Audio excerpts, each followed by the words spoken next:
Moça, você não precisa fazer tudo sozinha desse jeito. A voz dele saiu baixa, quase sem acreditar no que estava vendo.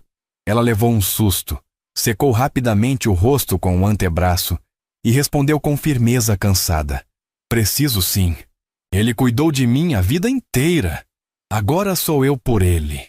O bilionário, parado à porta, ficou imóvel ao ver a cena simples e profundamente comovente.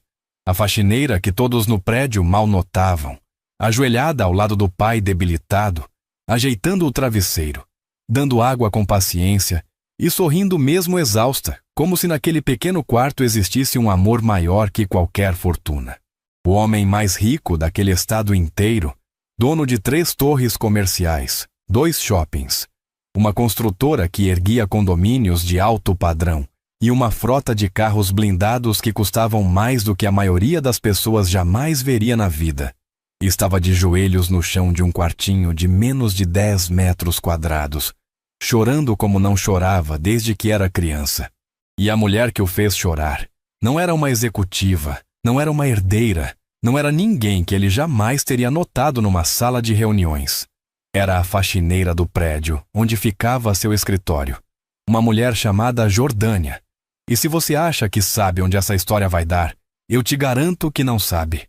Porque o que aconteceu entre esses dois mudou não apenas a vida deles, mas a de todos que estavam ao redor. E antes que você pense que isso é sobre romance barato ou conto de fadas, eu preciso te dizer, essa história vai te machucar, vai te fazer engolir seco, e no final, vai te fazer repensar tudo o que você acha que sabe sobre valor, sobre dignidade e sobre o que realmente significa ser rico. Então fica até o final, porque o que acontece nos últimos minutos é algo que você nunca vai esquecer. E me conta nos comentários de onde você está assistindo, porque eu adoro saber até onde nossas histórias chegam. Tudo começou numa segunda-feira de chuva, dessas que parecem querer lavar o mundo inteiro. O relógio do saguão do edifício Paramount marcava 6h42 da manhã. O prédio ficava na região mais valorizada da cidade, cercado por escritórios de advocacia tributária, clínicas de medicina estética, consultorias de investimento e gestão empresarial. Era o tipo de lugar onde as pessoas entravam cheirando a perfume importado e saíam falando ao telefone sobre bolsa de valores, previdência privada e aquisições milionárias. E era ali, naquele mesmo saguão de mármore polido, que Jordânia passava o pano no chão todas as manhãs, antes que o primeiro executivo colocasse o pé dentro do elevador. Jordânia tinha 31 anos, mas qualquer pessoa que olhasse para ela diria que tinha mais. Não por ser feia, longe disso. Jordânia tinha um rosto bonito, delicado, com olhos castanhos grandes que carregavam uma profundidade estranha, como se guardassem histórias demais para uma vida só. Mas o cansaço cobrava seu preço. As olheiras fundas, as mãos ásperas, os ombros ligeiramente curvados de quem carrega peso demais todos os dias. Ela usava um uniforme azul marinho simples, sempre limpo, sempre passado, porque mesmo exausta, Jordânia tinha um orgulho silencioso que não permitia desleixo. O cabelo castanho escuro ia sempre preso num coque apertado, e no pescoço, pendurado por um cordão fino, havia uma medalha de São José que o pai havia lhe dado quando ela completou 15 anos. O pai, Antônio. Esse era o centro de tudo. Antônio tinha 68 anos e havia sido pedreiro a vida inteira.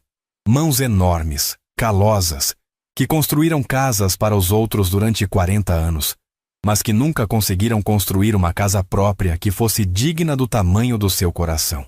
Antônio criou Jordânia sozinho depois que a mãe dela foi embora, quando a menina tinha apenas 4 anos. Nunca reclamou, nunca culpou ninguém. Trabalhava de sol a sol, voltava para casa com o corpo destruído, mas sempre com um sorriso para a filha. Quando Jordânia chorava de fome porque o dinheiro não dava, Antônio inventava histórias para distraí-la. Dizia que o jantar era um banquete de reis e que eles eram a realeza de um reino invisível. E Jordânia acreditava, não porque fosse ingênua, mas porque o amor do pai fazia qualquer mentira parecer verdade. Agora, Antônio estava doente.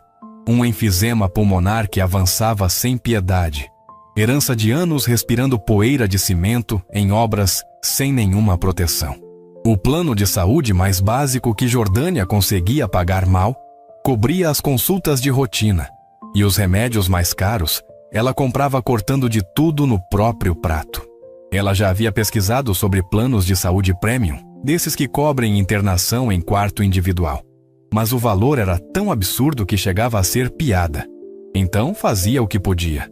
Acordava às 4:30 da manhã, preparava a medicação do pai, deixava o café pronto, o almoço adiantado e saía correndo para pegar 2 ônibus até o edifício Paramount. Trabalhava das 6 às 14 horas. Voltava correndo para casa, cuidava do pai, fazia bicos de faxina em apartamentos vizinhos quando aparecia e dormia, quando conseguia, por volta da meia-noite. Todos os dias. Sem folga, sem férias, sem reclamar. E era exatamente nesse ritmo que Jordânia estava vivendo quando Vilmar de Sá entrou na história dela.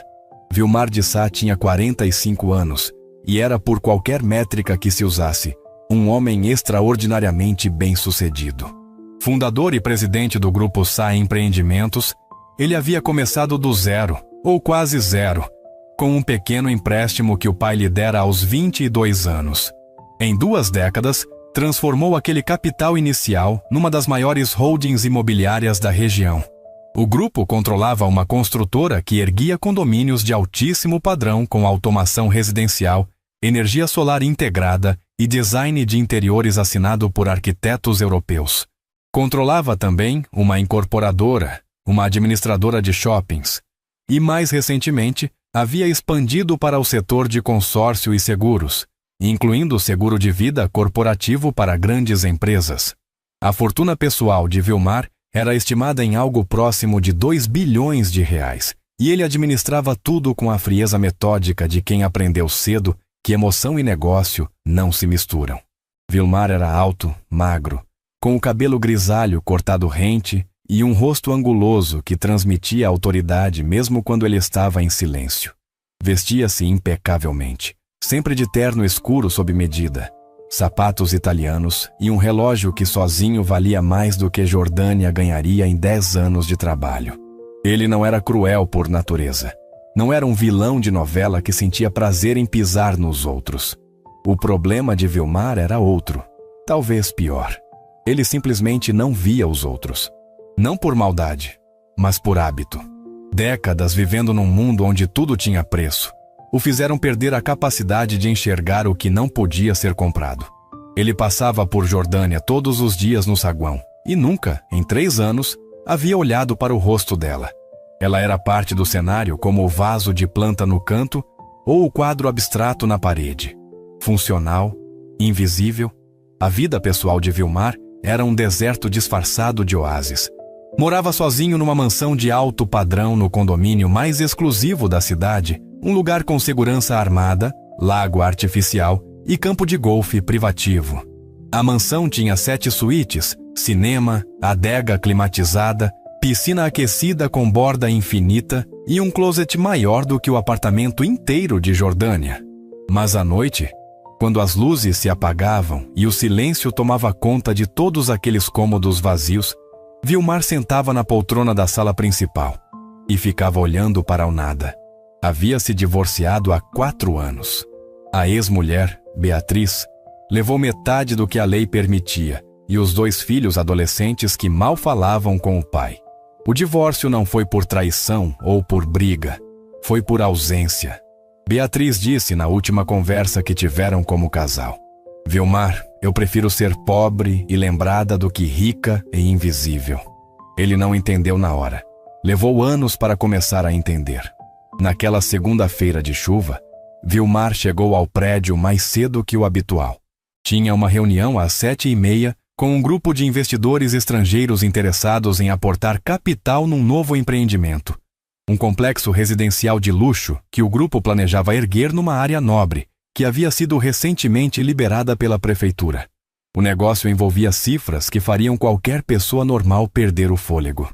Vilmar, no entanto, estava pensando nos números com a mesma naturalidade com que alguém pensa no que vai almoçar. Ele entrou pelo saguão com passos rápidos, o guarda-chuva preto ainda pingando, e seguiu direto para o elevador privativo que levava à cobertura onde ficava seu escritório. Foi quando algo o fez parar. Um som, tão baixo que quase se perdia no barulho da chuva contra as janelas. Era um soluço, contido, quase sufocado, mas inconfundivelmente um soluço. Vilmar olhou ao redor. O saguão estava vazio àquela hora. A recepcionista ainda não havia chegado. O segurança estava na portaria externa. E ali, no canto, perto do corredor que levava ao depósito de material de limpeza, estava Jordânia, sentada no chão, com as costas encostadas na parede, o balde ao lado, o rodo apoiado na parede oposta.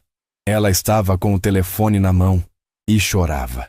Não era um choro escandaloso. Era um choro de quem já aprendeu a chorar em silêncio, de quem sabe que o mundo não para ouvir lágrima de pobre. As lágrimas escorriam rápido. Ela as enxugava com as costas da mão num gesto quase mecânico e respirava fundo tentando se recompor. Vilmar ficou parado. Ele não sabia o que fazer. Na verdade, a primeira reação dele foi desviar o olhar e seguir para o elevador, porque aquilo não era problema dele, não era assunto dele. E ele tinha uma reunião milionária em menos de uma hora. Mas algo o prendeu ali. Talvez tenha sido o modo como ela tentava se esconder mesmo estando sozinha. Talvez tenha sido o som daquele choro que parecia vir de um lugar tão profundo que nenhum dinheiro do mundo seria capaz de alcançar. Ele não saberia dizer. Só sabia que seus pés não se moveram.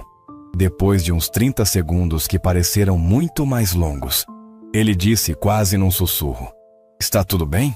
Jordânia levou um susto tão grande que quase deixou o celular cair. Levantou a cabeça e deu de cara com um homem de terno que ela via passar todos os dias, sem jamais trocar uma palavra com ela. Ela não sabia o nome dele, não sabia exatamente o que ele fazia. Só sabia que ele era importante porque tinha elevador próprio, e as pessoas do prédio ficavam nervosas quando ele chegava. Secou o rosto com velocidade, engoliu o choro e se levantou num pulo, como se tivesse sido flagrada cometendo um crime. "Desculpa, senhor. Desculpa. Já vou terminar de limpar. Eu só... não perguntei sobre a limpeza." Ele interrompeu. E a própria voz dele soou estranha para ele mesmo, porque não era o tom que usava em reuniões. Era um tom que ele não ouvia de si mesmo havia muito tempo. "Perguntei se você está bem." Jordânia ficou em silêncio por um momento, como se aquela pergunta fosse tão rara na vida dela que ela precisasse de um instante para processar que alguém realmente a havia feito. Depois forçou um sorriso, daqueles que não enganam ninguém, mas que a gente insiste em usar quando não quer incomodar. "Tô bem, senhor. Obrigada. É coisa minha." E voltou a pegar o rodo, começando a passar o pano no chão com uma eficiência mecânica, como se quisesse se dissolver ali dentro do trabalho e deixar de existir enquanto pessoa diante daquele homem que, de repente, havia reparado nela. Vilmar ficou parado mais alguns segundos. Depois seguiu para o elevador. Apertou o botão, entrou. As portas se fecharam. Subiu 22 andares em silêncio. E durante toda aquela subida, pela primeira vez em anos, ele não estava pensando em números. Estava pensando naquele choro, naquele sorriso forçado. E naquela frase que ecoava com uma dignidade que ele não conseguia explicar: "É coisa minha." A reunião com os investidores durou 3 horas. Vilmar conduziu tudo com a competência habitual.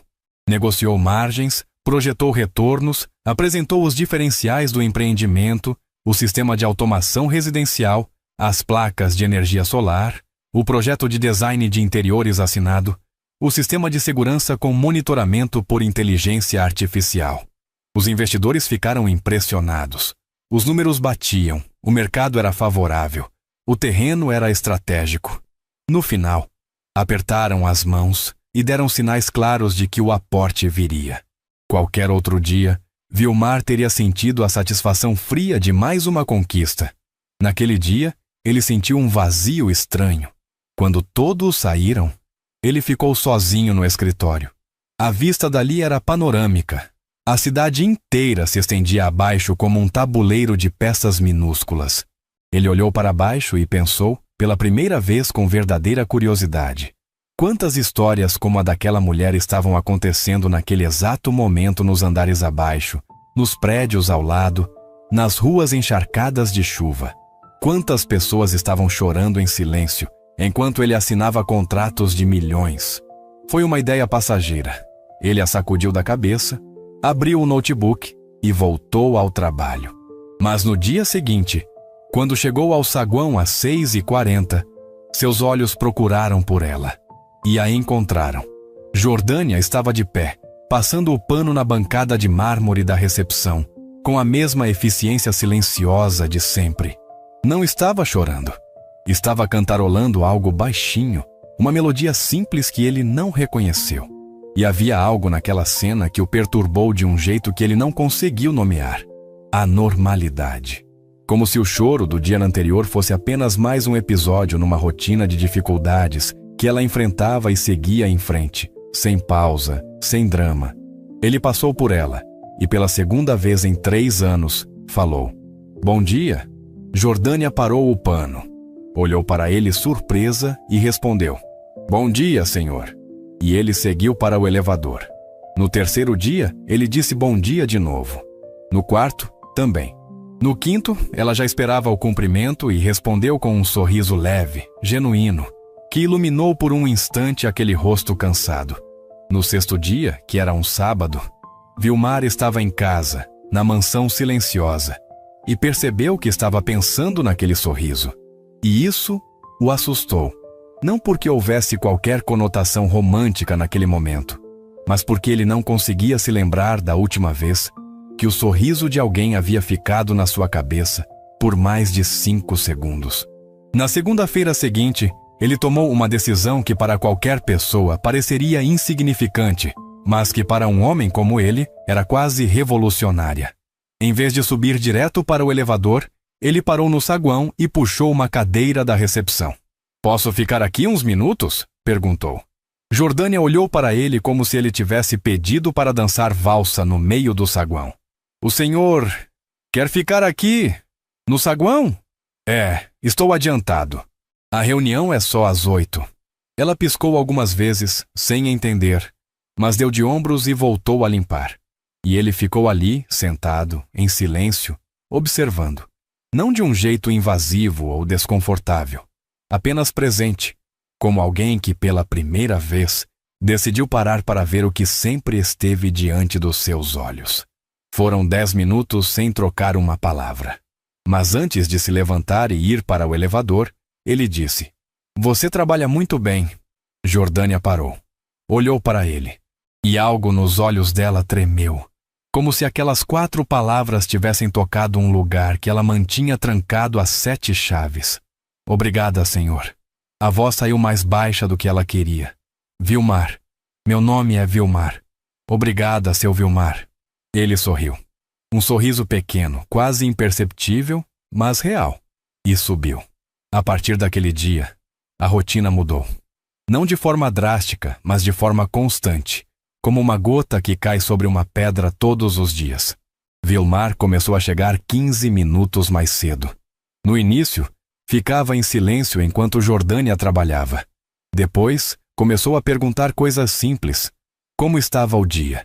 Se tinha conseguido dormir? Se a chuva não tinha atrapalhado o ônibus? Perguntas que qualquer pessoa faria, mas que ninguém nunca fazia a ela. E Jordânia, aos poucos, foi respondendo. No começo, com frases curtas e cuidadosas, como quem caminha sobre gelo fino e tem medo de quebrar. Ela não era ingênua. Sabia que homens ricos não conversam com faxineiras por bondade. E a vida já havia lhe ensinado que quando alguém poderoso se aproxima, quase sempre quer algo em troca. Mas com o passar dos dias, ela percebeu que Vilmar não queria nada. Ele só queria estar ali. E isso era tão estranho, tão fora do padrão de tudo que ela conhecia, que acabou sendo exatamente isso que baixou a guarda dela. Foi numa quarta-feira, quase 3 semanas depois daquele primeiro choro no saguão, que Vilmar finalmente fez a pergunta que estava engasgada nele desde o início. Naquele dia, quando você estava chorando, o que tinha acontecido? Jordânia estava limpando o espelho do hall. Parou o movimento, ficou olhando para o próprio reflexo por um momento e respondeu sem se virar. Meu pai. Ele teve uma crise respiratória de madrugada. Eu achei que ia perder ele. A voz dela não tremeu. Era o tom de quem já ensaiou aquela dor tantas vezes que aprendeu a dizê-la sem desmoronar. Mas os olhos, no reflexo do espelho, contavam outra história. Ele está melhor agora? Vilmar perguntou. Tá estável. Mas estável para a doença dele é só um jeito bonito de dizer que não piorou hoje. Amanhã, ninguém sabe. E você cuida dele sozinha? Jordânia finalmente se virou. Olhou para Vilmar com uma expressão que misturava orgulho e exaustão em partes iguais. Ele me criou sozinho. Me deu tudo o que podia e o que não podia. Quando minha mãe foi embora, ele ficou. Quando a gente não tinha o que comer, ele ficou. Quando eu adoeci com 7 anos e quase morri, ele ficou. Ele ficou sempre. Ela fez uma pausa. Agora sou eu que fico. Vilmar sentiu algo apertar no peito. Não era pena. Pena era fácil demais. E o que ele estava sentindo não tinha nada de fácil. Era uma espécie de vergonha. Vergonha de nunca ter ficado. De ter deixado Beatriz sozinha criando os filhos enquanto ele construía um império. De ter perdido os aniversários, as reuniões de escola, as noites de febre. De ter dado dinheiro quando deveria ter dado presença. A frase de Jordânia ecoava como uma sentença. Ele ficou sempre. Agora sou eu que fico. Era tão simples e tão devastadoramente poderosa que Vilmar não conseguiu dizer mais nada. Ele apenas acenou com a cabeça e foi para o elevador. Naquela noite, na mansão, Vilmar fez algo que não fazia há anos. Ligou para o filho mais velho, Henrique, de 17 anos. O telefone tocou 4 vezes antes de ser atendido. Pai? Oi, filho. Eu só queria saber como você tá. O silêncio do outro lado durou tanto que Vilmar achou que a ligação tinha caído. Tô bem. A voz de Henrique era cautelosa, desconfiada. Aconteceu alguma coisa?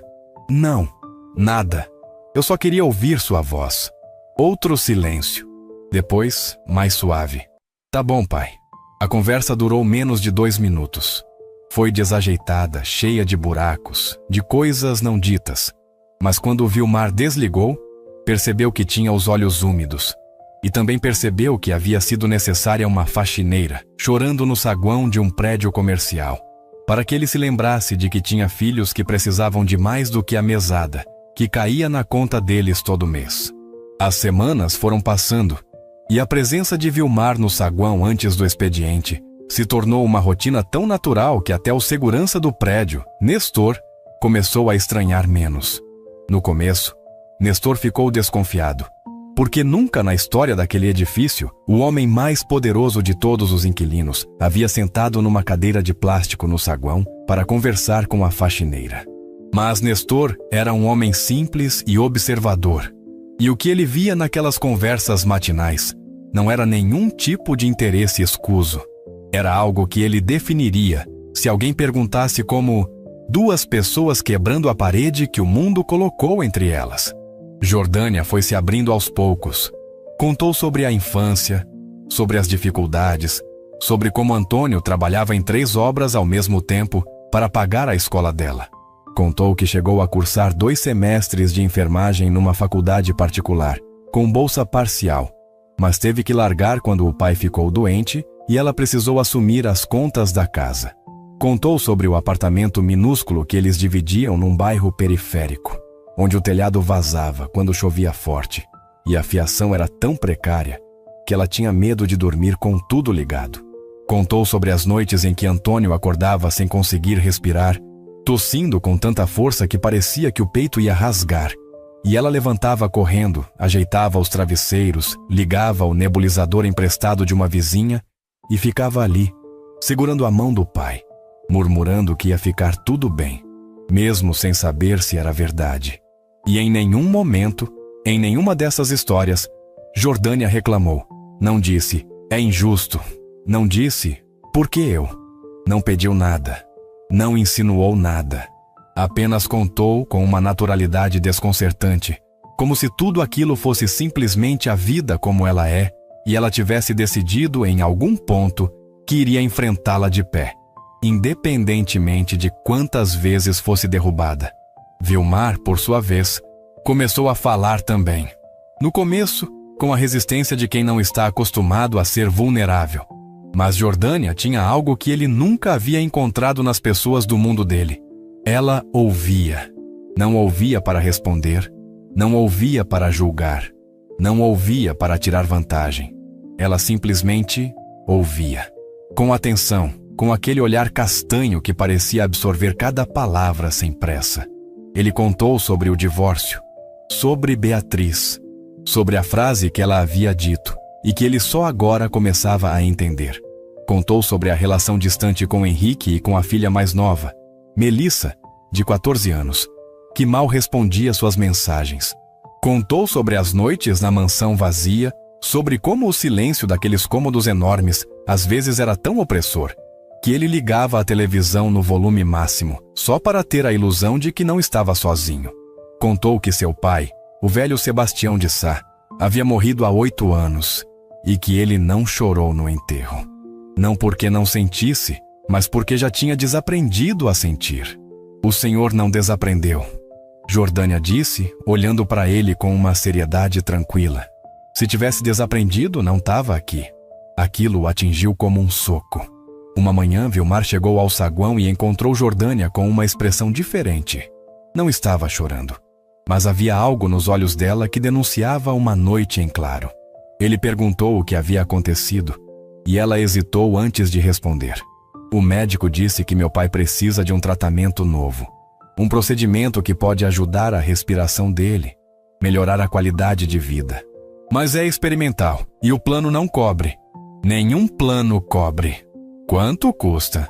Jordânia olhou para o chão. 85 mil reais. Para Vilmar, 85 mil reais era troco.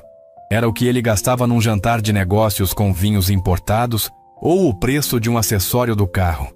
Mas ele viu a expressão de Jordânia quando disse aquele número e entendeu que, para ela, aquilo era uma montanha intransponível.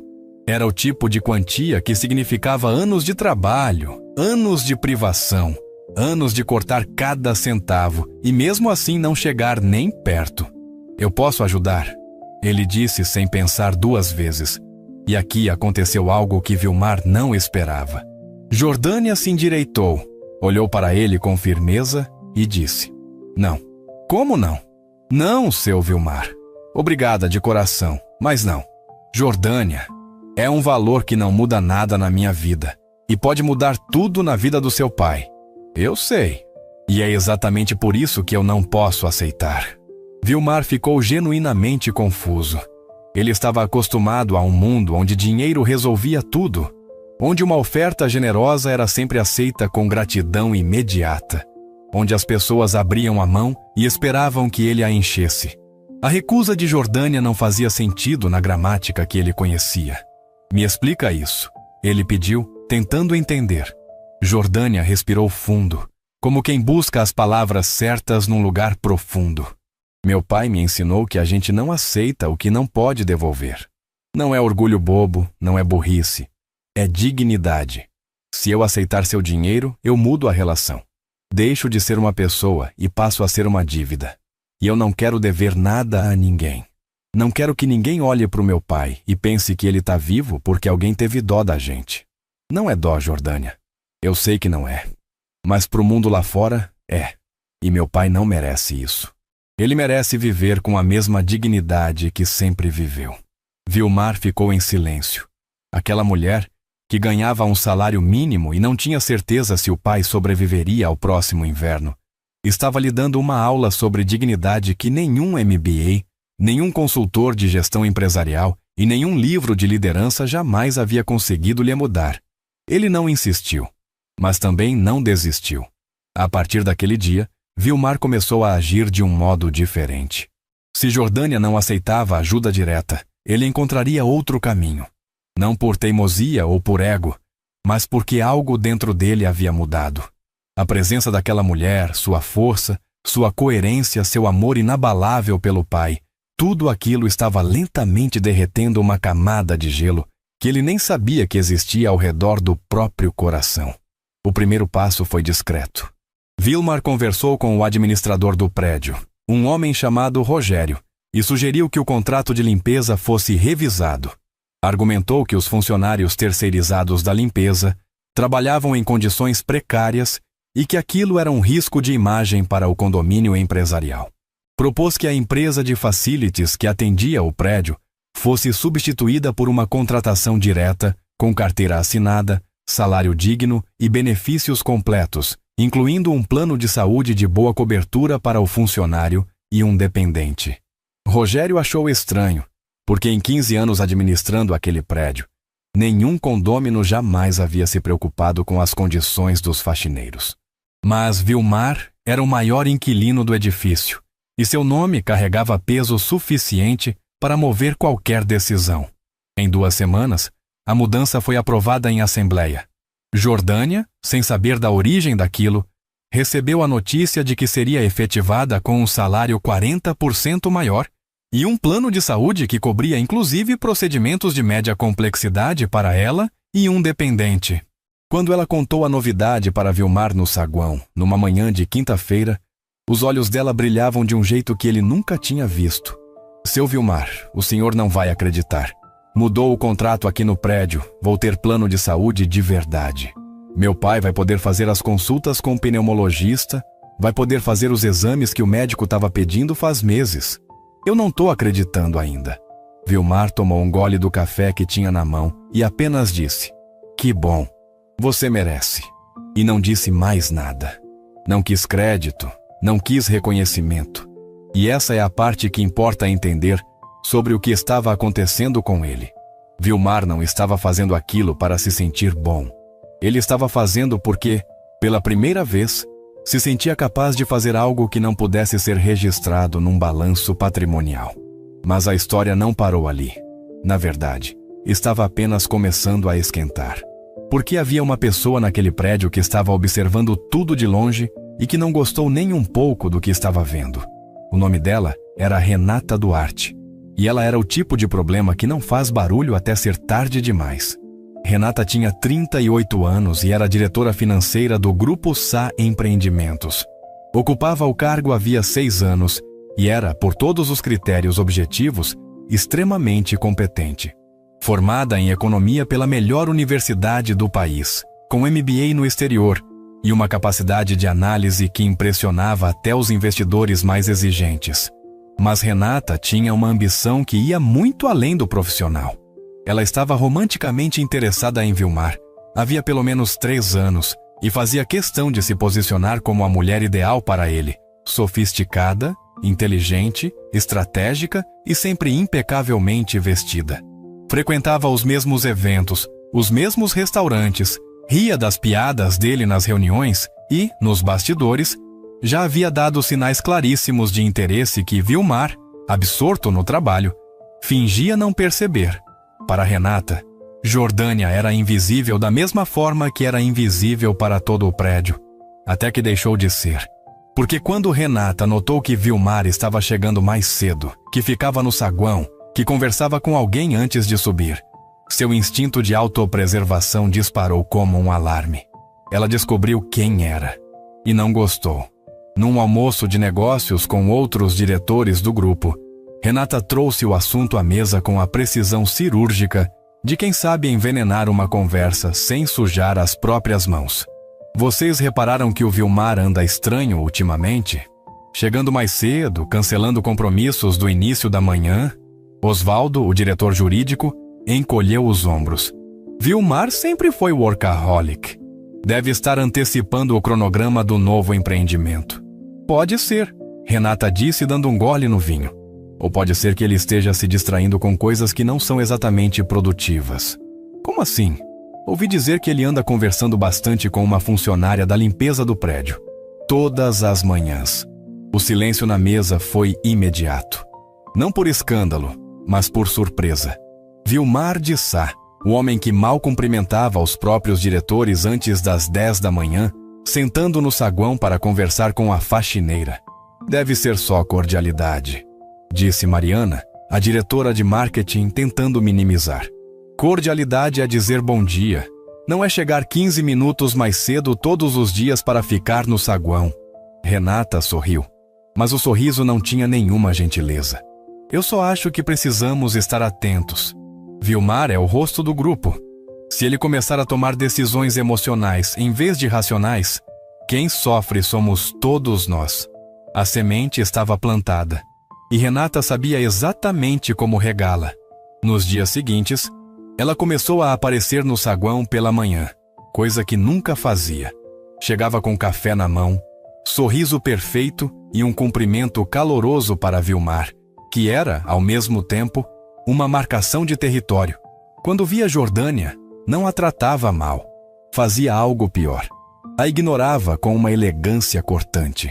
Passava por ela como se ela fosse de fato transparente. E depois se posicionava ao lado de Vilmar, falando sobre negócios, sobre o novo empreendimento, sobre um evento beneficente que estava organizando. Jordânia percebeu. Não era burra. Sentiu o jogo.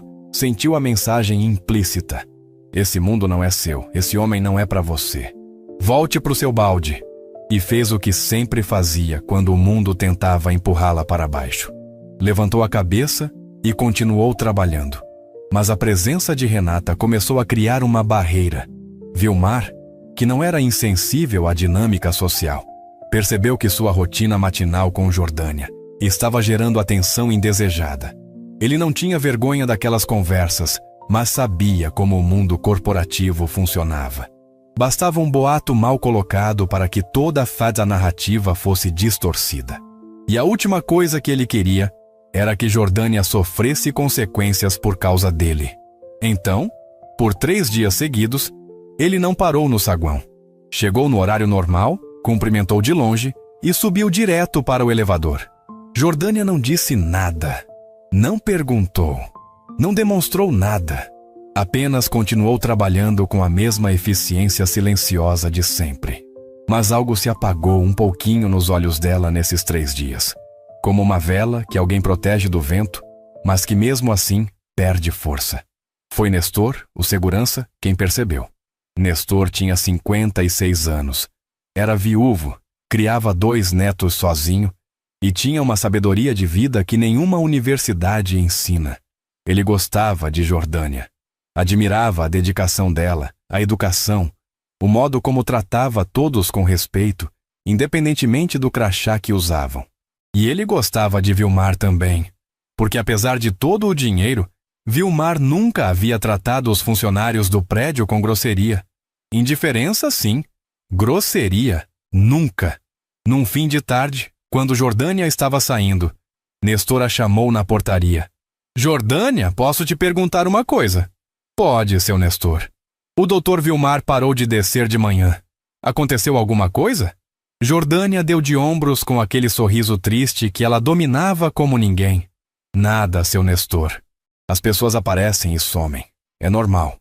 Normal não é. Aquele homem mudou desde que começou a conversar com você. Todo mundo aqui no prédio percebeu. Ele ficou mais leve, mais humano. Não sei o que vocês conversam, mas faz bem para ele. Também fazia bem para mim, ela disse baixinho, quase para si mesma. Nestor coçou o queixo. Sabe o que eu acho? Acho que ele tá com medo. Medo de quê? Do que as pessoas vão pensar. Do que aquela mulher de salto alto que anda grudada nele vai falar. Rico tem medo de coisa que pobre nem imagina, Jordânia. Eles têm medo de sentir. Jordânia não respondeu. Apenas deu um beijo na testa de Nestor e foi embora. Naquela noite, enquanto cuidava de Antônio, que estava num dos seus dias melhores, sentado na cama e conseguindo até comer sozinho, Jordânia pensou em Vilmar. Pensou naquele homem alto de terno que por algumas semanas fez ela se sentir vista. Não como mulher para um homem, não nesse sentido. Vista como pessoa, como ser humano. Como alguém cujas palavras importavam o suficiente para que uma pessoa poderosa parasse, sentasse e ouvisse. Era um presente tão simples e tão raro na vida dela, que a perda daqueles 15 minutos matinais doía mais do que ela gostaria de admitir. Filha, por que tá com essa cara? Antônio perguntou com aquela voz rouca que décadas de cimento haviam esculpido. Nenhuma cara, pai. Tô normal. Jordânia, eu sou velho, sou doente, mas não sou cego. Tá com cara de saudade de alguém. Ela riu. Saudade de dormir, pai. Só isso. Antônio estendeu a mão e segurou a dela. A mão dele, enorme e áspera, engoliu a dela por completo. Minha filha, eu sei que eu dou muito trabalho. E eu sei que você largou tudo para cuidar de mim. Se eu pudesse, Pai. Ela apertou a mão dele com força. O Senhor não me deve nada. O Senhor me deu tudo, me deu caráter, me deu força, me deu amor de verdade. Isso não tem preço. Não tem testamento, não tem herança, não tem seguro de vida que pague o que o Senhor me deu. Antônio fechou os olhos. Uma lágrima escapou pelo canto. Eu queria ter te dado mais. O Senhor me deu o suficiente para eu ser quem eu sou. E eu gosto de quem eu sou, pai. Antônio sorriu. Eu também gosto. Jordânia ajeitou os travesseiros, deu a medicação da noite e ficou ali, sentada na beira da cama, segurando a mão do pai até que ele adormecesse. E mesmo depois que ele dormiu, ela ficou. Porque era isso que ela fazia. Ficava. Enquanto isso, na mansão do outro lado da cidade, Vilmar estava sentado na mesma poltrona de sempre, no mesmo silêncio de sempre, com o mesmo copo de uísque de sempre. Mas dessa vez, o silêncio pesava diferente. Pesava como culpa. Ele sabia que havia se afastado de Jordânia por covardia, e a palavra covardia na mente de um homem que enfrentava negociações de centenas de milhões era particularmente dolorosa. Ele pegou o telefone. Abriu a lista de contatos. Desceu até encontrar o nome de Beatriz. Ficou olhando para aquele nome por muito tempo. Depois, num impulso que ele mesmo não compreendeu totalmente, discou. Vilmar? A voz de Beatriz era cautelosa. Eles mal se falavam desde o divórcio, apenas o necessário sobre os filhos e as questões de pensão e partilha que o advogado de família cuidava. Beatriz, eu sei que é tarde. Eu precisava te perguntar uma coisa. Pode perguntar. Aquela frase que você me disse no dia que foi embora, que preferia ser pobre e lembrada do que rica e invisível. Você realmente quis dizer aquilo? O silêncio do outro lado foi longo. Quando Beatriz respondeu, a voz dela estava embargada. Vilmar, eu disse aquilo depois de 8 anos tentando te alcançar. 8 anos morando na mesma casa que você, dormindo na mesma cama que você e sentindo que estava completamente sozinha. Você me dava tudo que dinheiro podia comprar. Previdência privada para o futuro das crianças, viagens de primeira classe, joias, carros. Mas eu não queria nada disso. Eu queria que você sentasse do meu lado e perguntasse como foi meu dia. E você nunca perguntou. Eu sei. Sabe agora?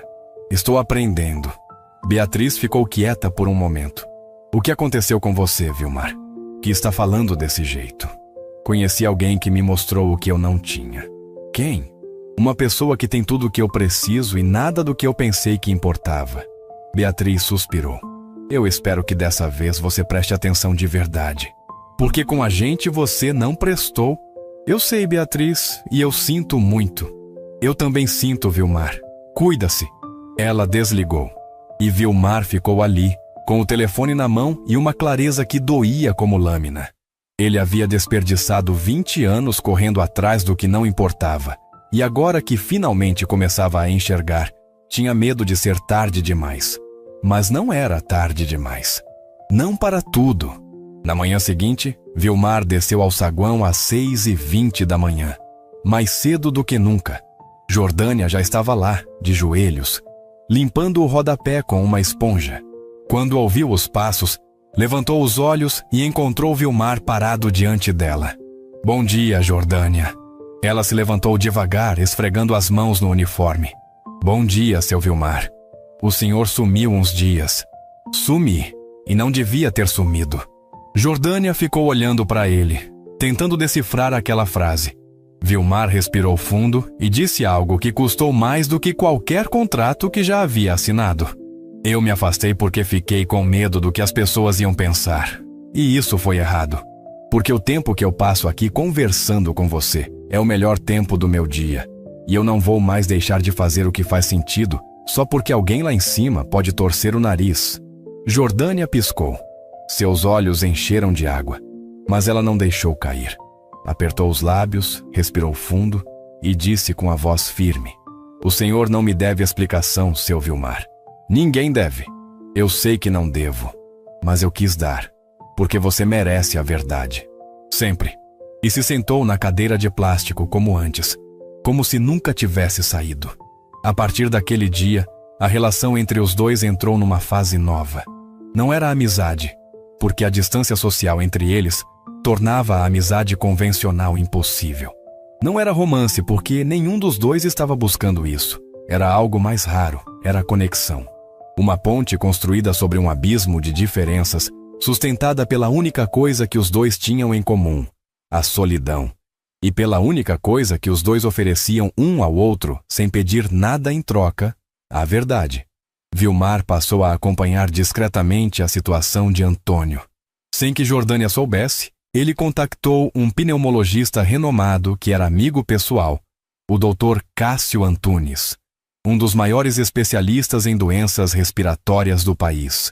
Vilmar explicou o caso de Antônio sem revelar detalhes que identificassem a família.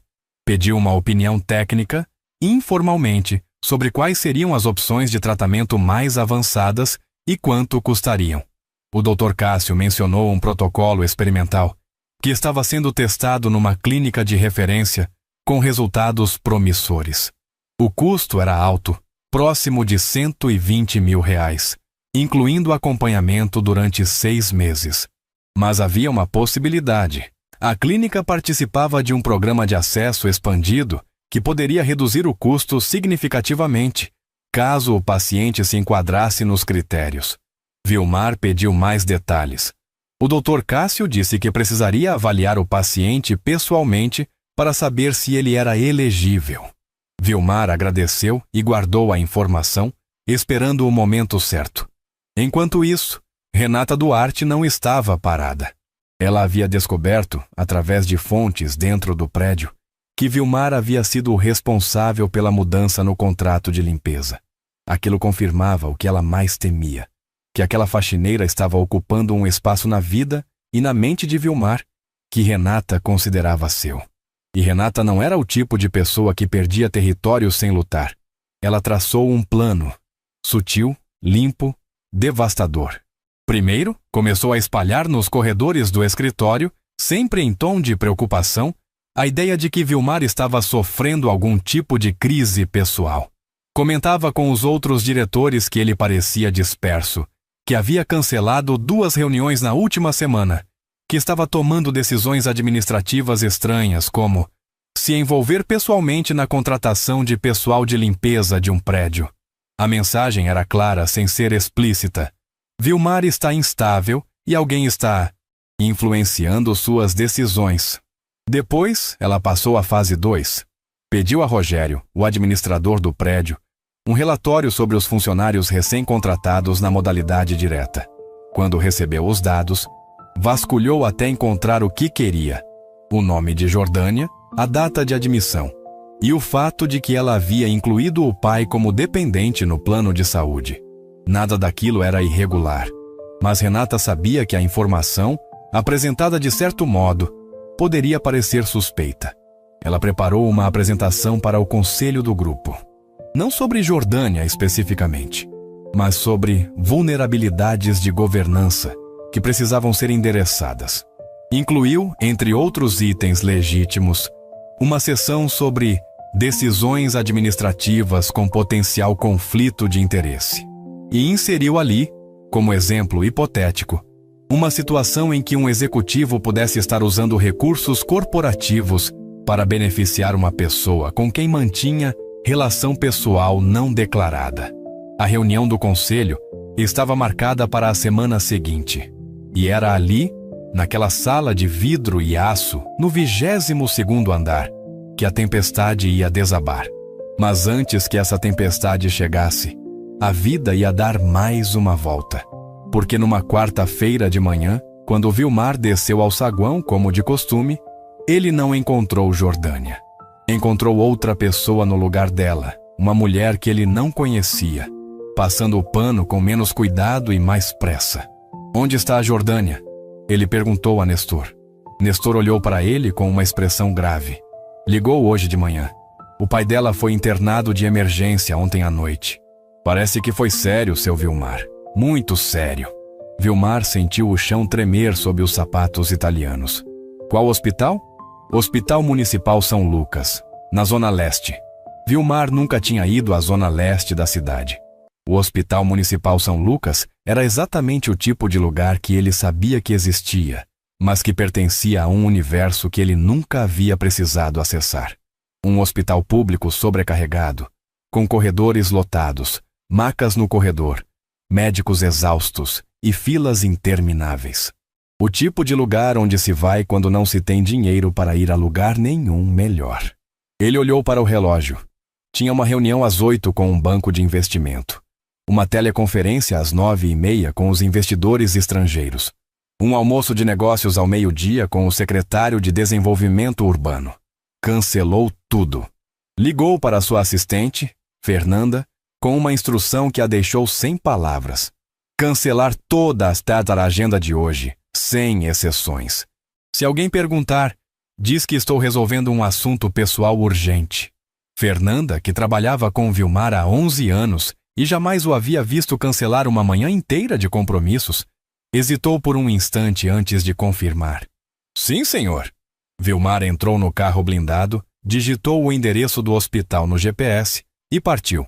O contraste entre o mundo de Vilmar e o mundo de Jordânia ficou violentamente claro quando ele estacionou o carro numa rua esburacada diante do Hospital Municipal São Lucas. O prédio era antigo, com a pintura descascando e um letreiro em que faltavam 2 letras. A entrada era um caos controlado. Ambulâncias, pessoas sentadas no chão, crianças chorando, idosos em cadeiras de rodas esperando atendimento. O cheiro era uma mistura de desinfetante barato e preocupação. Vilmar entrou. De terno, sapato italiano, relógio que custava uma fortuna.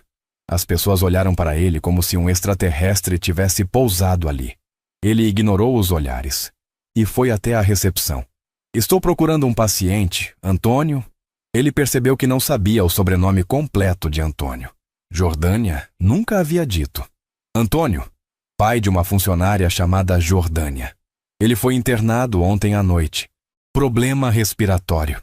A recepcionista, uma mulher de meia idade com expressão de quem já tinha visto tudo naquela vida, digitou no computador com velocidade impressionante. Antônio Pereira da Silva, ala C, leito 14. Mas no momento só pode entrar familiar. Eu sou... Vilmar hesitou. Eu sou próximo da família. A recepcionista olhou para ele por cima dos óculos. Próximo da família de terno Armani num hospital municipal. Ele sustentou o olhar. As pessoas se surpreendem com as coisas erradas. Ela deu um meio sorriso, como quem reconhece uma verdade inesperada, e entregou um crachá de visitante. Ala C, segue o corredor à esquerda, leito 14. Vilmar caminhou pelo corredor do hospital tentando não demonstrar o choque. Macas encostadas nas paredes, pacientes dividindo cortinas finas como privacidade, enfermeiros correndo com expressão de quem faz milagre com o mínimo todo santo dia. Era um mundo que os relatórios anuais do seu grupo jamais mencionavam, que as reuniões com investidores fingiam não existir, que os condomínios de alto padrão que ele construía existiam justamente para que pessoas como ele nunca precisassem ver. Ele encontrou a ala C. Contou os leitos. 12, 13, 14. E ali estava a Jordânia, sentada numa cadeira de plástico ao lado da cama, curvada para frente segurando a mão de Antônio com as 2 mãos. Antônio estava com uma máscara de oxigênio, os olhos fechados, o peito subindo e descendo com dificuldade. Os monitores ao lado da cama apitavam num ritmo lento e irregular. Jordânia estava com o mesmo uniforme azul marinho, como se tivesse vindo direto do trabalho na noite anterior e não tivesse saído desde então. Os olhos estavam inchados de tanto chorar. Mas naquele momento ela não estava chorando. Estava murmurando algo para o pai, baixinho, como uma oração ou uma promessa. Vilmar parou à porta, e foi ali que ele disse aquela frase. A frase que abriu essa história. Moça, Você não precisa fazer tudo sozinha desse jeito. Jordânia levou um susto, secou rapidamente o rosto com o antebraço e respondeu com firmeza cansada: preciso sim. Ele cuidou de mim a vida inteira. Agora sou eu por ele. E Vilmar, o homem que negociava bilhões sem tremer, ficou imóvel à porta daquele leito de hospital público, olhando para aquela cena simples e profundamente comovente. A faxineira, que todos no prédio mal notavam, ajoelhada ao lado do pai debilitado, ajeitando o travesseiro, dando água com paciência e sorrindo mesmo exausta, como se naquele pequeno espaço existisse um amor maior que qualquer fortuna. Ele entrou devagar, puxou outra cadeira de plástico e sentou ao lado dela. Não disse nada, não tentou resolver nada, não ofereceu dinheiro, não ligou para médicos, não usou o poder que tinha. Apenas sentou e ficou. Jordânia olhou para ele surpresa, confusa, com os olhos marejados. O que o senhor está fazendo aqui, seu Vilmar? A mesma coisa que você, ficando. Ela tentou dizer algo, mas a garganta fechou. Então apenas voltou a olhar para o pai e apertou a mão dele um pouquinho mais forte. E assim ficaram os dois, em silêncio, ao lado de Antônio, enquanto os monitores apitavam e o mundo lá fora continuava girando sem saber que naquele quartinho de hospital público, algo muito maior do que qualquer negócio estava acontecendo. Passaram-se 2 horas. Antônio teve uma melhora leve, o oxigênio estabilizou e o médico de plantão, um jovem exausto chamado Dr. Fábio, veio dar o relatório. O quadro era sério. O enfisema havia avançado e a crise mais recente indicava que os pulmões estavam perdendo capacidade de forma acelerada.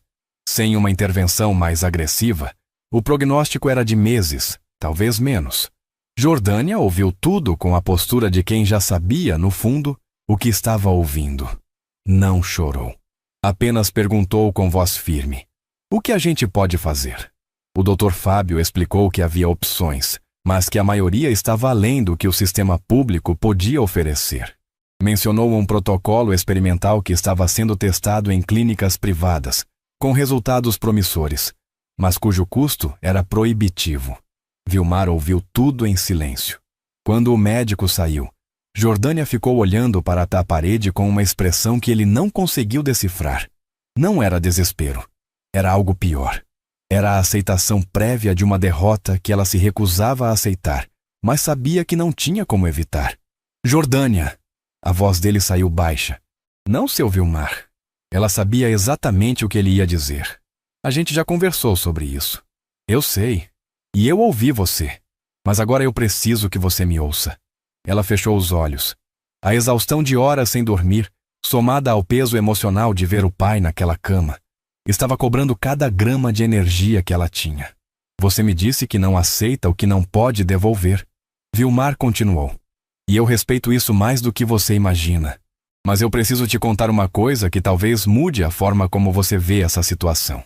Jordânia abriu os olhos e olhou para ele. Quando eu tinha 22 anos, meu pai me deu um empréstimo para abrir meu primeiro negócio. Não era muito, mas era tudo que ele tinha. Eu prometi que ia devolver em dobro. Ele me olhou nos olhos e disse: Vilmar, eu não te dei esse dinheiro para você devolver. Te dei porque é o que um pai faz. E se um dia alguém precisar de você, do jeito que você precisa de mim agora, você faz a mesma coisa.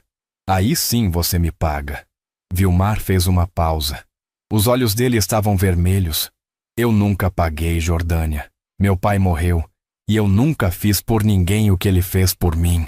Eu fiquei rico, fiquei poderoso, e não fiz. Até agora. Jordânia estava tremendo. As lágrimas escorriam sem que ela fizesse qualquer esforço para escondê-las. Não é caridade, não é dó. É uma dívida que eu tenho com o meu pai.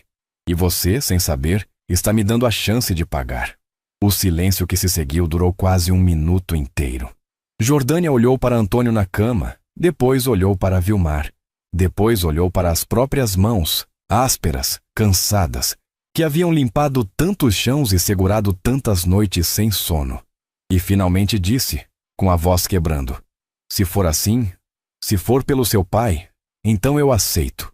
Vilmar assentiu, e pela primeira vez em muitos anos, ele soube exatamente o que significava a palavra propósito. Tudo aconteceu rápido depois disso. Vilmar ligou para o Dr. Cássio Antunes naquele mesmo dia. Explicou a situação completa.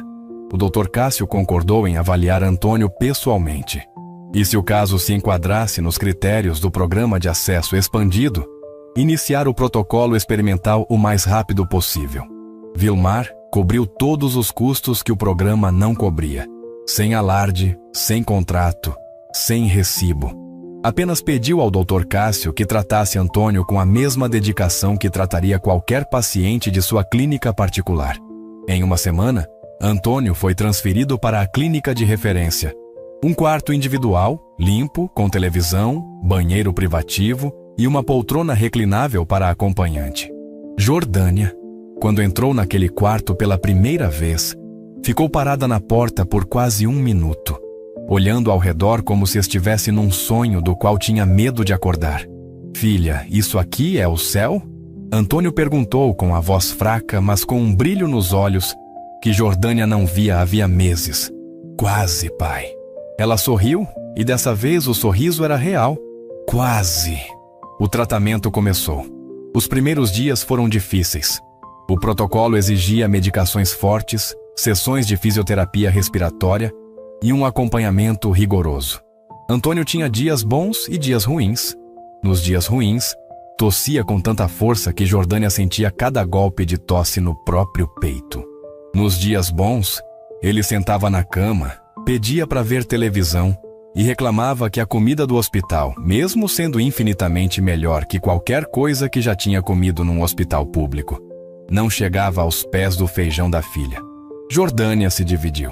Trabalhava de manhã no prédio, pegava o ônibus até a clínica, ficava com o pai até a noite e voltava para casa para dormir 4, 5 horas antes de recomeçar. A rotina era brutal, mas havia algo diferente nela agora. Uma esperança que não existia antes. Pela primeira vez em muito tempo, ela sentia que talvez, só talvez, as coisas pudessem melhorar. E enquanto Jordânia vivia essa montanha-russa emocional, Renata Duarte preparava sua cartada final. A reunião do conselho do grupo Sá Empreendimentos aconteceu numa terça-feira, na sala de conferências da cobertura do edifício Paramount. Estavam presentes Vilmar, Renata, Osvaldo, o diretor jurídico, Mariana, a diretora de marketing, e mais 3 conselheiros externos que representavam os interesses de investidores minoritários. Renata conduziu a apresentação sobre governança corporativa com a frieza profissional de sempre. Os primeiros 40 minutos foram impecáveis. Análise de riscos, compliance, proteção de ativos, blindagem patrimonial. Tudo legítimo, tudo relevante. Então, ela chegou ao slide que realmente importava. Agora eu gostaria de abordar um tema delicado, mas necessário. Nos últimos meses, observamos algumas decisões administrativas que, embora bem intencionadas, podem gerar questionamentos de governança. Vilmar, que estava acompanhando a apresentação com atenção moderada, percebeu a mudança de tom e se endireitou na cadeira. Renata clicou para o próximo slide. Não havia nomes. Havia um diagrama de fluxo que mostrava de forma genérica como um executivo com poder de decisão poderia usar influência corporativa para beneficiar uma pessoa com quem mantivesse vínculo pessoal não declarado. Embaixo, em letras miúdas, os exemplos incluíam alteração de contratos de prestação de serviço, inclusão de benefícios para terceiros sem aprovação do conselho e desvio de atenção executiva para assuntos não corporativos. Cada pessoa naquela sala sabia exatamente sobre quem Renata estava falando, mesmo sem nenhum nome ser mencionado. Vilmar sentiu o sangue subir, mas não disse nada. Esperou. Minha sugestão, Renata continuou com a voz controlada, é que implementemos um código de conduta atualizado que preveja a declaração obrigatória de qualquer relação pessoal entre membros da diretoria e funcionários de empresas contratadas ou parceiras do grupo. Transparência total. Osvaldo, o diretor jurídico, ajustou os óculos e falou com cautela. Renata, Isso é um ponto válido do ponto de vista de compliance, mas eu preciso perguntar: há algum caso concreto que motivou essa pauta? Ou é uma medida preventiva genérica? Renata sorriu. Preventiva, claro. Apenas preventiva. E olhou para Vilmar. O silêncio na sala durou exatamente 4 segundos. 4 segundos em que todos olharam para Vilmar, esperando sua reação. 4 segundos em que Renata saboreou a posição de poder que havia construído com semanas de planejamento. Então Vilmar se levantou. Devagar, abotoou o paletó e falou com uma voz calma que carregava um peso que fez cada pessoa naquela sala prender a respiração. Renata, você está falando de mim. Não era uma pergunta. Renata abriu a boca para negar, mas Vilmar ergueu a mão. Não insulte a inteligência de ninguém nesta sala. Todos aqui sabem do que se trata. Então vamos tirar a fantasia e conversar como adultos. Ele olhou ao redor da mesa, fazendo contato visual com cada pessoa presente. Sim, eu solicitei uma revisão no contrato de limpeza do edifício Paramount. Sim, essa revisão resultou na efetivação de uma funcionária que, entre outras pessoas, se chama Jordânia. Sim, eu converso com essa funcionária regularmente. E sim, eu usei recursos pessoais, não corporativos, para ajudar o pai dela a acessar um tratamento médico. Nenhum centavo saiu da empresa. Nenhuma decisão corporativa foi influenciada por essa relação. A revisão do contrato de limpeza beneficiou todos os funcionários terceirizados do prédio, não apenas ela, e foi aprovada em assembleia de condomínio, com ata registrada, como qualquer decisão administrativa. Ele fez uma pausa. Depois olhou diretamente para Renata. O que você fez aqui hoje, Renata, não foi governança. Foi ataque pessoal disfarçado de profissionalismo. Você usou uma estrutura de compliance para tentar constranger e isolar uma pessoa que não tem voz nesta sala para se defender.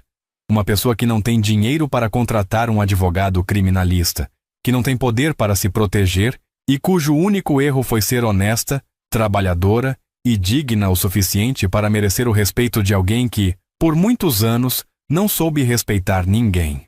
A sala estava em silêncio absoluto. Eu sou o fundador deste grupo.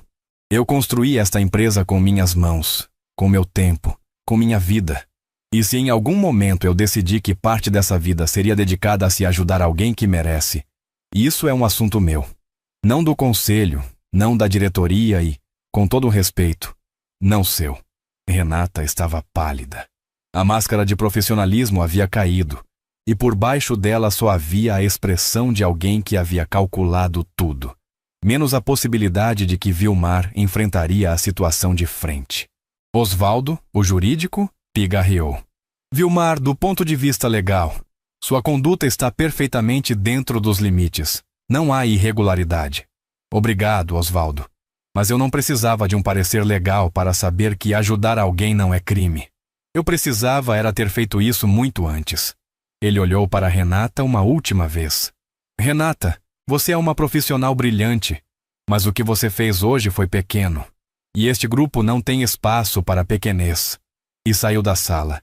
A notícia se espalhou pelo escritório em menos de 1 hora. Não os detalhes, mas a essência. Vilmar havia enfrentado Renata no conselho, havia defendido publicamente uma funcionária da limpeza e havia deixado claro que ninguém naquela empresa usaria o poder corporativo para destruir a dignidade de uma pessoa comum. Os funcionários do prédio, do segurança ao recepcionista, da copeira ao motoboy, souberam antes do final do dia. Nestor, quando ouviu, sorriu e balançou a cabeça. Eu disse: aquele homem mudou. Renata pediu demissão 3 semanas depois. Não por ter sido demitida, porque Vilmar, apesar de tudo, não era vingativo, mas porque o terreno que ela havia tentado envenenar havia se tornado infértil para suas ambições. Saiu do grupo com uma indenização generosa e uma carta de recomendação escrita pelo próprio Vilmar, porque ele acreditava que as pessoas mereciam segundas chances, mesmo as que tentaram destruir outras. Enquanto tudo isso acontecia no mundo corporativo, no mundo real, o mundo que importava, Antônio estava melhorando. Não foi milagroso, Não foi da noite para o dia. Foi gradual, lento, doloroso em muitos momentos. Mas o protocolo experimental estava funcionando. Semana após semana, os exames mostravam uma melhora progressiva na capacidade pulmonar. A tosse diminuiu. A necessidade de oxigênio suplementar caiu. Antônio começou a caminhar pelo corredor da clínica, primeiro com ajuda, depois sozinho, devagar, arrastando os pés, mas sorrindo a cada passo como se estivesse escalando uma montanha. Jordânia acompanhou cada centímetro daquela recuperação. Estava presente em cada sessão de fisioterapia, em cada consulta, em cada exame. E toda noite, antes de dormir, mandava uma mensagem para Vilmar com uma atualização. As mensagens eram simples, diretas, sem floreios. Hoje ele caminhou até o final do corredor. Hoje comeu tudo no almoço. Hoje riu de uma piada do enfermeiro. E Vilmar lia cada uma delas com uma atenção que jamais havia dedicado a nenhum relatório financeiro. 3 meses depois do início do tratamento, o Dr. Cássio chamou Jordânia para uma conversa. Vilmar estava presente, a pedido dela. O quadro do Antônio respondeu muito bem ao protocolo. O Dr. Cássio explicou com um sorriso cauteloso. Ele não está curado, porque enfisema não tem cura, mas a progressão da doença foi significativamente desacelerada. Com acompanhamento contínuo, medicação adequada e fisioterapia regular, a expectativa de vida dele é consideravelmente maior do que era há 3 meses. Estamos falando de anos, não de meses. Jordânia desabou. Não de tristeza, de alívio. Caiu sentada na cadeira, cobriu o rosto com as mãos e chorou de um jeito que ela não se permitia chorar havia tempo demais.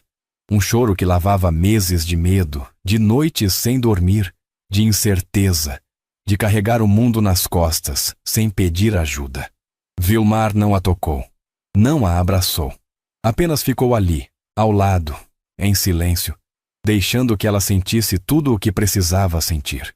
Porque ele havia aprendido, com ela, que às vezes a maior forma de cuidado é simplesmente estar presente. Quando Jordânia finalmente levantou o rosto, olhou para Vilmar com os olhos inchados e vermelhos e disse: "Como eu vou te agradecer por isso?" E Vilmar respondeu com a voz embargada: "Você já agradeceu. No dia que me mostrou que o chão mais limpo daquele prédio não era o que você limpava. Era o que você construía, em silêncio, com as suas próprias mãos." Antônio recebeu alta 2 semanas depois. Voltou para casa, para o mesmo apartamento pequeno, mas agora com medicação adequada, acompanhamento médico garantido e uma filha que, pela primeira vez em muito tempo, dormia a noite inteira. Vilmar continuou chegando cedo ao saguão. Continuou conversando com Jordânia. Mas a conversa era diferente agora, mais leve, mais solta. Jordânia ria com mais frequência, e quando ria, os olhos dela brilhavam de um jeito que transformava aquele saguão inteiro. Numa manhã de sexta-feira, quase 6 meses depois de tudo ter começado, Vilmar chegou ao prédio e encontrou Jordânia com uma expressão diferente. Não era preocupação. Era algo parecido com nervosismo. "Bom dia, seu Vilmar. O senhor tem 1 minuto? Para você sempre." Ela respirou fundo. "Eu me inscrevi para terminar a faculdade, enfermagem. Achei um programa noturno que dá para conciliar com o trabalho. A mensalidade é apertada, mas com um novo salário dá para encaixar. Eu começo mês que vem." Vilmar sentiu algo expandir no peito. Algo quente, luminoso, que ele levou um momento para reconhecer como orgulho. Não orgulho de si mesmo, mas orgulho dela. "Isso é incrível, Jordânia." "É assustador, isso sim." Ela riu. "Eu parei faz 5 anos. Não sei se ainda lembro de alguma coisa." "Você lembra. Alguém que cuida do pai do jeito que você cuida não esquece o que aprendeu." Ela sorriu. E naquele sorriso havia algo novo. Confiança. Não a confiança arrogante de quem acha que merece o mundo, mas a confiança serena de quem sabe que pode enfrentar o que vier. A faculdade começou e, com ela, uma nova fase. Jordânia estudava de noite, trabalhava de dia, cuidava do pai nos intervalos. A rotina era exaustiva, mas havia um combustível diferente agora. Não era mais sobrevivência, era construção. Ela estava construindo algo. Vilmar, por sua vez, estava reconstruindo. Retomou o contato com os filhos de forma gradual e honesta. Ligava toda a semana, perguntava sobre a escola, sobre os amigos, sobre os planos. No início, Henrique e Melissa estranharam, desconfiaram. Mas com o tempo, a persistência do pai foi amolecendo as resistências. Henrique aceitou um convite para almoçar num sábado. Melissa mandou uma foto do desenho que fez na aula de arte. Pequenos gestos, que para qualquer família normal seriam banais, mas que para aquela família quebrada, eram tijolos de uma ponte que estava sendo reconstruída. Vilmar também mudou a forma como conduzia os negócios. Não deixou de ser competente, estratégico ou ambicioso, mas incorporou algo que não existia antes, uma consciência. Criou um programa dentro do Grupo Sá que oferecia bolsas de estudo para filhos de funcionários terceirizados. Implementou um plano de saúde corporativo que cobria dependentes. Destinou uma porcentagem dos lucros anuais para um fundo de assistência social. Os conselheiros acharam estranho no início, mas os números mostraram que funcionários bem cuidados eram mais produtivos, mais leais e mais engajados.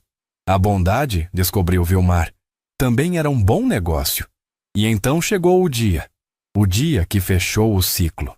Era uma manhã de sábado, ensolarada, dessas que parecem existir só para lembrar que o mundo também sabe ser bonito.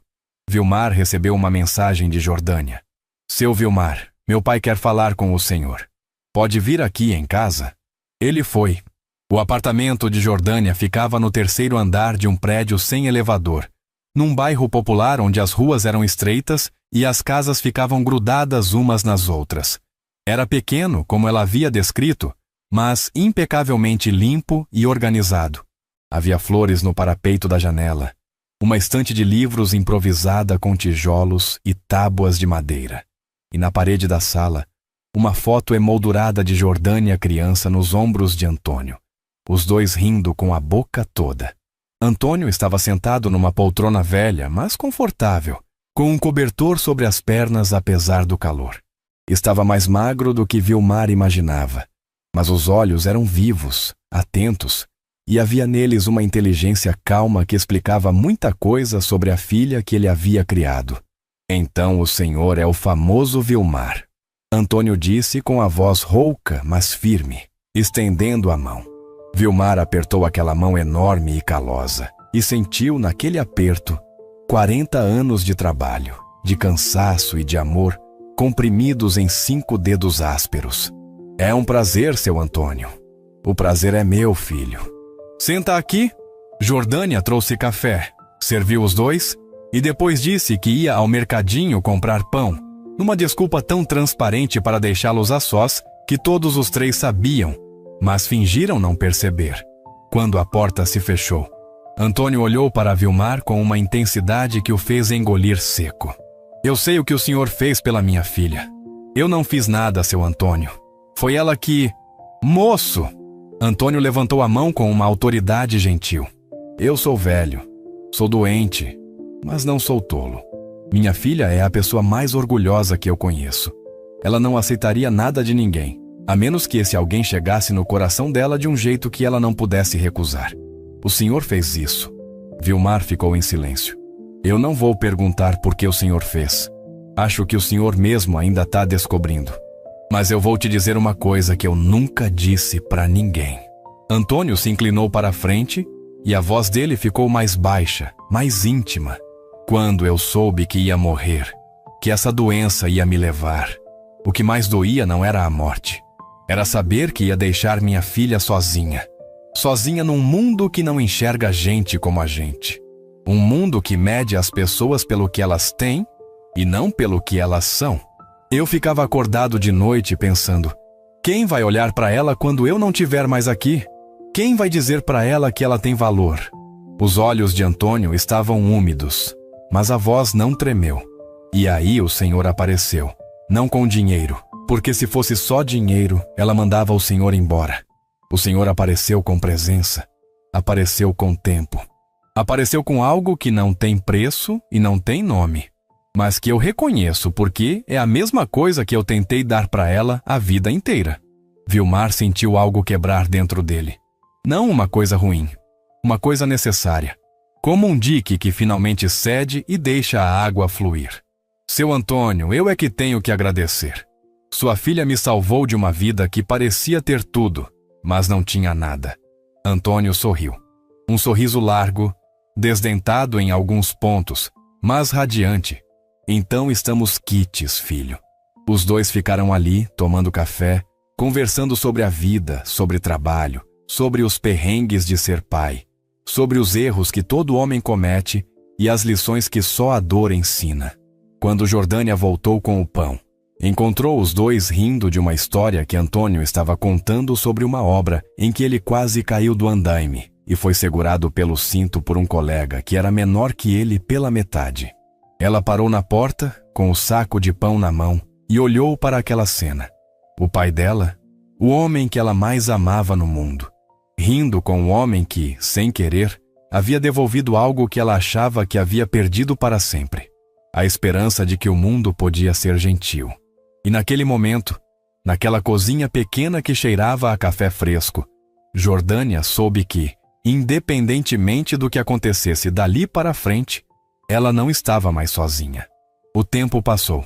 Jordânia se formou em enfermagem 2 anos depois, com honras, numa cerimônia em que Antônio estava na primeira fileira, aplaudindo com aquelas mãos enormes que haviam construído casas para os outros a vida inteira e que agora, finalmente, viam a casa que realmente importava, o futuro da filha.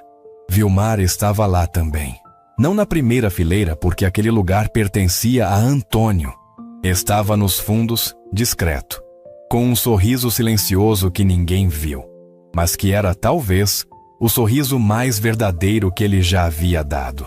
Jordânia conseguiu emprego numa clínica de referência. Não a clínica onde o pai foi tratado, mas uma igualmente respeitada. Começou ganhando bem, com plano de carreira, e pela primeira vez na vida pôde olhar para o futuro sem medo. Antônio viveu mais 4 anos. 4 anos que não existiriam sem aquele protocolo experimental. Sem aquele bilionário que um dia parou no saguão e fez a pergunta mais simples e mais transformadora que uma pessoa pode fazer a outra. Está tudo bem? Quando Antônio faleceu, foi em casa, na cama dele, com Jordânia segurando sua mão. A mesma mão que ele segurou quando ela era criança. A mesma mão que lhe deu água quando ele não conseguia levantar. O ciclo se fechou do jeito mais perfeito e mais doloroso possível. No velório, que foi simples, num cemitério de bairro, com flores do jardim da vizinha e orações de amigos antigos, Vilmar apareceu. De terno, como sempre, mas com os olhos vermelhos. Ficou no fundo, respeitando o espaço da família. Mas quando todos foram embora e Jordânia ficou sozinha diante do túmulo, ele se aproximou e ficou ao lado dela. Ele foi o melhor homem que eu já conheci, Jordânia disse, olhando para si enchibar a terra fresca. Eu sei. Ele criou a melhor pessoa que eu já conheci. Jordânia olhou para Vilmar, e naquele olhar havia gratidão, dor, amor, saudade e uma paz estranha que só quem cumpriu sua missão mais importante consegue sentir. Obrigada, Vilmar, por tudo.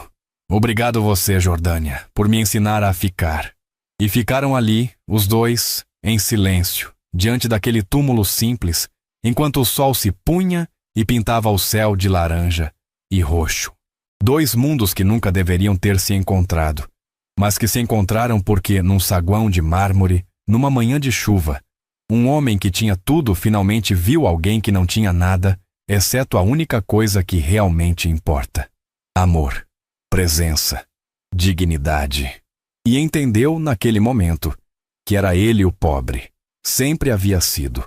Porque a verdadeira riqueza nunca esteve nos números, nos contratos, nos prédios ou nas contas bancárias.